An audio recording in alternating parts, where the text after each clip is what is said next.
Good morning everyone. मैं doctor Tirthanand मिश्र, associate professor, राजकीय मीरा कन्या महाविद्यालय उदयपुर।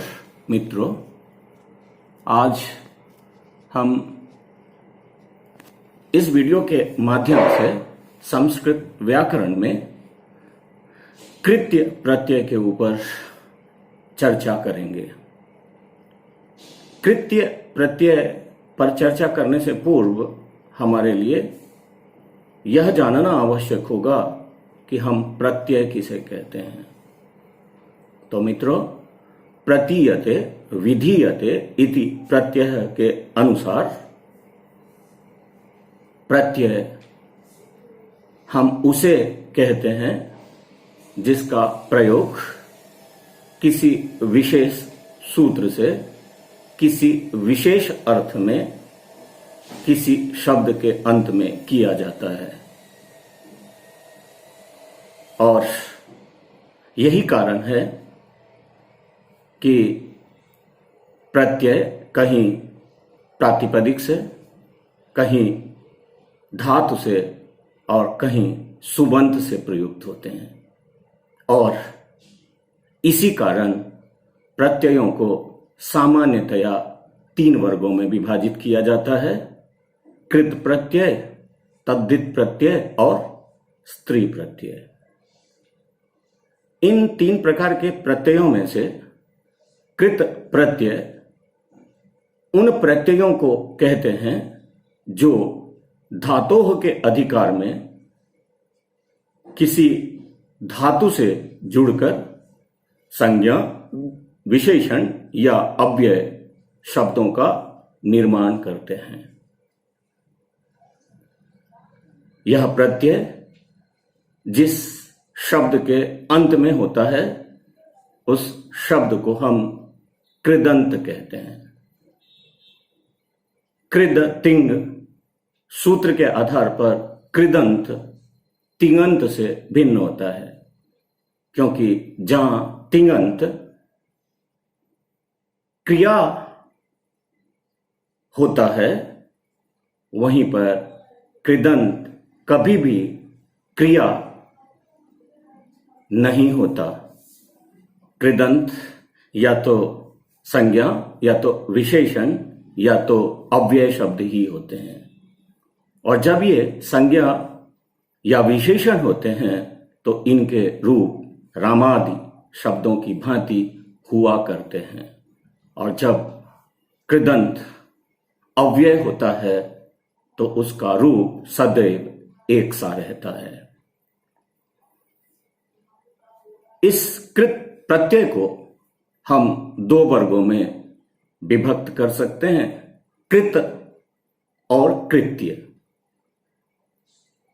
कृत प्रत्यय कर्तरिकृत सूत्र के आधार पर केवल कर्ता अर्थ में प्रयुक्त होते हैं, अर्थात कर्म और भाव अर्थ में प्रयुक्त नहीं होते हैं। जबकि कृत्य प्रत्यय कृत्याः के अधिकार में प्रयुक्त होने वाला प्रत्यय है और तयोरेव कृत्य क्त खलर्थाः सूत्र के आधार पर इनका प्रयोग कर्म या भाव अर्थ में ही होता है, अर्थात कर्ता अर्थ में कृत्य प्रत्यय का प्रयोग नहीं होता है। कर्म अर्थ में जब इसका प्रयोग होता है तो कृत्य प्रत्ययान्त शब्द कर्म के विशेषण होते हैं, अर्थात कृत्य प्रत्ययान्त शब्द का प्रयोग कर्म के लिंग, विभक्ति और वचन के अनुसार होते हैं। और जब इस प्रत्यय का प्रयोग भाव अर्थ में होता है तो कृत्य प्रत्ययान्त शब्द सदैव नपुंसकलिंग एक वचन में ही होते हैं। जब हम कर्म तथा भाव अर्थ में इन प्रत्ययों के प्रयोग की बात करते हैं तो आपको यह जानना आवश्यक होगा कि जब हम सकर्मक धातु से कृत्य प्रत्यय का प्रयोग कर्म अर्थ में करते हैं तो कर्म के उक्त होने के कारण कर्म से प्रथमा विभक्ति का प्रयोग होता है, जबकि कर्ता से तृतीया विभक्ति का प्रयोग होता है। और कर्म का विशेषण होने के कारण कृत्य प्रत्ययान्त शब्द कर्म के लिंग, वचन और विभक्ति के अनुसार प्रयुक्त होते हैं। इसे आप इस रूप में समझ सकते हैं, जैसे मया पुस्तकानि पठितानि, हम एक वाक्य लेते हैं। यहां क्ता प्रत्यय जो कृत्य प्रत्यय नहीं है, किंतु इसका भी प्रयोग कर्म तथा भावार्थ में होता है, ऐसा हम पहले आपको बता चुके हैं। यहां कर्म के रूप में पुस्तक है और क्ता प्रत्ययान्त शब्द कर्म का विशेषण है। पुस्तकानि में प्रथमा विभक्ति बहुवचन प्रयुक्त है। इसी कारण पठितानि में भी नपुंसकलिंग प्रथमा विभक्ति बहुवचन का प्रयोग हुआ है। इस वाक्य का कर्ता मया है, जिसमें तृतीया विभक्ति एक वचन प्रयुक्त है। इसी तरह से अगर हम मया पुस्तकानि पठितव्यानि वाक्य लें तो पठितव्यानि में तव्यत प्रत्यय प्रयुक्त है, और आपको पहले ही विदित है कि यह प्रत्यय कर्म तथा भावार्थ में ही होता है। यहां इस प्रत्यय का प्रयोग कर्म अर्थ में हुआ है, अर्थात तव्यत प्रत्यय मया पुस्तकानि पठितव्यानि इस वाक्य में कर्म अर्थ में प्रयुक्त है, और इस वाक्य का कर्म पुस्तकानि है। और जैसा कि हमने आपको पहले कहा है कि जब इस प्रत्यय का प्रयोग होता है तो कर्म में प्रथमा विभक्ति होती है, कर्ता में तृतीया विभक्ति होती है, और कृत्य प्रत्ययान्त शब्द कर्म के लिंग, वचन और विभक्ति के अनुसार प्रयुक्त होते हैं। तो आप यहां स्पष्ट रूप में देख सकते हैं कि मया जो कर्ता है उसमें तृतीया विभक्ति है। पठितव्यानि विशेषण है जो पुस्तकानि के अनुसार प्रयुक्त है, क्योंकि पुस्तकानि में प्रथमा विभक्ति बहुवचन और नपुंसक लिंग शब्द है, तो पठितव्यानि भी नपुंसक लिंग प्रथमा विभक्ति बहुवचन में प्रयुक्त हैं। अब आप यह भली भांति समझ चुके होंगे कि कृत्य प्रत्ययों का प्रयोग सकर्मक धातु से कर्म अर्थ में और अकर्मक धातु से भाव अर्थ में होता है। जब इन प्रत्ययों का प्रयोग अकर्मक धातु से होता है, अर्थात ऐसे धातु से जिनके कर्म नहीं हुआ करते हैं, या जहां पर कर्म का उल्लेख नहीं हुआ होता है, ऐसे स्थलों में कृत्य प्रत्यय भावार्थ में प्रयुक्त होते हैं। और जब भावार्थ में प्रयुक्त होते हैं तो आपको ध्यान रखना होगा कि कर्ता से तृतीया होगी, और कर्म के न होने के कारण से कृत्य प्रत्ययान्त शब्द सदैव नपुंसकलिंग एक वचन में प्रयुक्त होंगे। जैसे अस्माभिः पठितव्यम, तेन गंतव्यम, तैः गंतव्यम, युष्माभिः गंतव्यम। इन समस्त वाक्यों में आप देखते हैं कि कृत्य प्रत्ययों का प्रयोग हुआ है, कर्ता से तृतीया विभक्ति प्रयुक्त है, और कर्ता में परिवर्तन होने पर भी कृत्य प्रत्ययान्त शब्द में कोई परिवर्तन नहीं होता है। जबकि जब कृत्य प्रत्यय का प्रयोग हम कर्म अर्थ में करेंगे तो कर्म में परिवर्तन होते ही कृत्य प्रत्ययान्त शब्द परिवर्तित हो जाएंगे। उदाहरण के लिए हम आपके सामने में 3 वाक्य रखते हैं। मया पुस्तकम पठितव्यम, मया पुस्तके पठितव्ये और मया पुस्तकानि पठितव्यानि। मित्रों, इन तीनों वाक्यों में क्रमशः पुस्तकम, पुस्तके और पुस्तकानि कर्म के रूप में प्रयुक्त हैं और तीनों ही वाक्यों में तव्यत् प्रत्यय का प्रयोग हुआ है।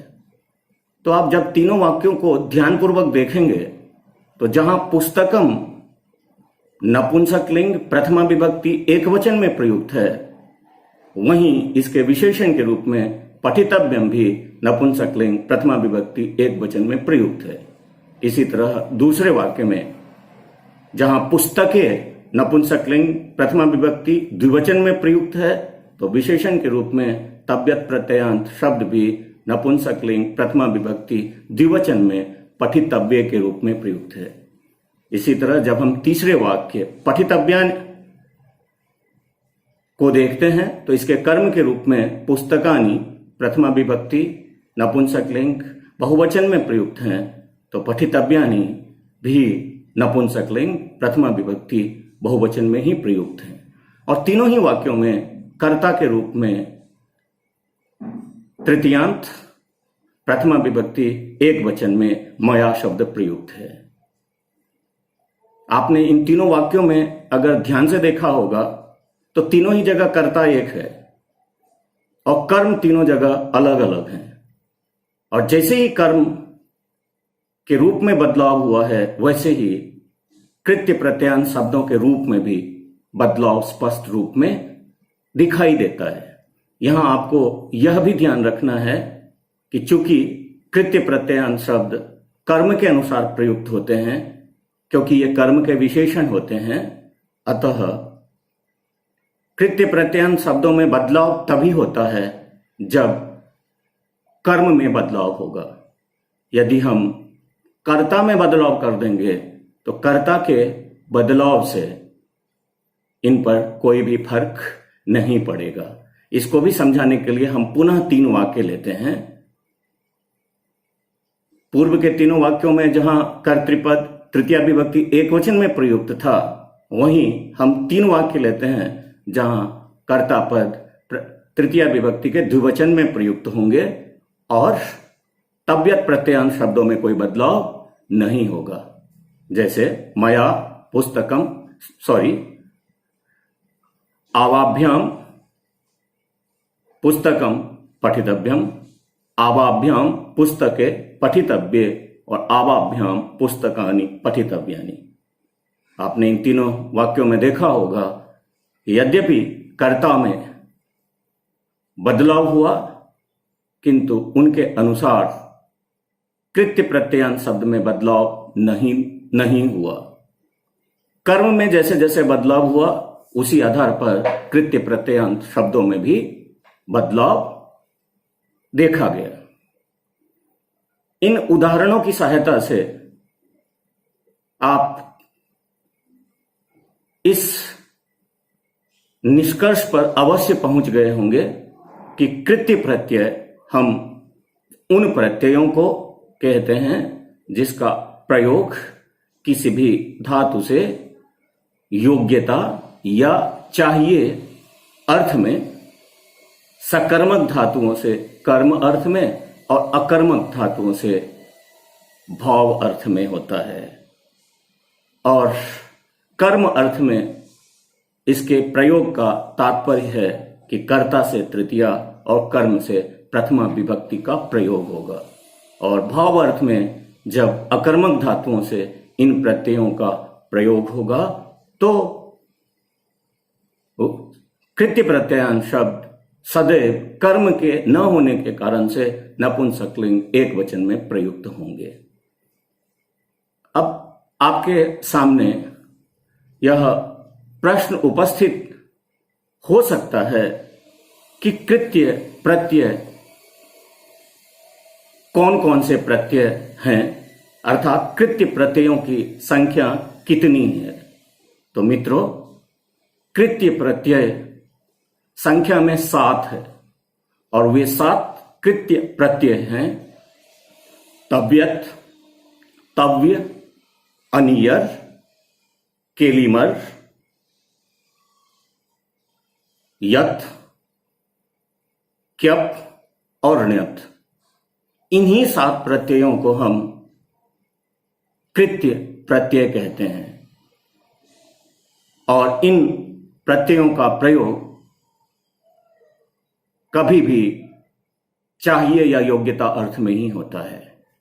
अब दूसरी बात जो आपको विशेष रूप से यहां जाननी है कि कृत्य प्रत्ययांत शब्द अर्थात ऐसा शब्द जिसके अंत में इन 7 में से कोई प्रत्यय हो, उन शब्दों को हम कृत्य प्रत्ययांत शब्द कहेंगे। तो कृत्य प्रत्ययांत शब्द सदैव विशेषण होते हैं, अर्थात कभी भी न तो संज्ञा और न ही अव्यय होते हैं, ये सदैव विशेषण होते हैं। और जब कृत्य प्रत्ययांत शब्द का प्रयोग जब कृत्य प्रत्यय का प्रयोग कर्म अर्थ में होगा तो कृत्य प्रत्ययांत शब्द के विशेष्य कर्म होंगे और कृत्य प्रत्ययांत शब्द विशेषण होगा। और जब अकर्मक धातु से कृत्य प्रत्यय का प्रयोग होगा तो कर्म के अभाव में कृत्य प्रत्ययांत शब्द विशेषण होंगे और नपुंसक लिंग एक वचन में ही विराजमान होंगे। मित्रों, आपके सामने में हमने विस्तार से यह प्रतिपादित किया कि वे प्रत्यय जो योग्यता अर्थ में किसी भी धातु से कर्म या भाव अर्थ में प्रयुक्त होते हैं, उन प्रत्ययों को हम कृत्य प्रत्यय कहते हैं। और कृत्य प्रत्ययांत शब्द सदैव विशेषण होते हैं। इनकी संख्या तव्य, तव्य, अनियर, केलिमर, यत, क्यप और ण्यत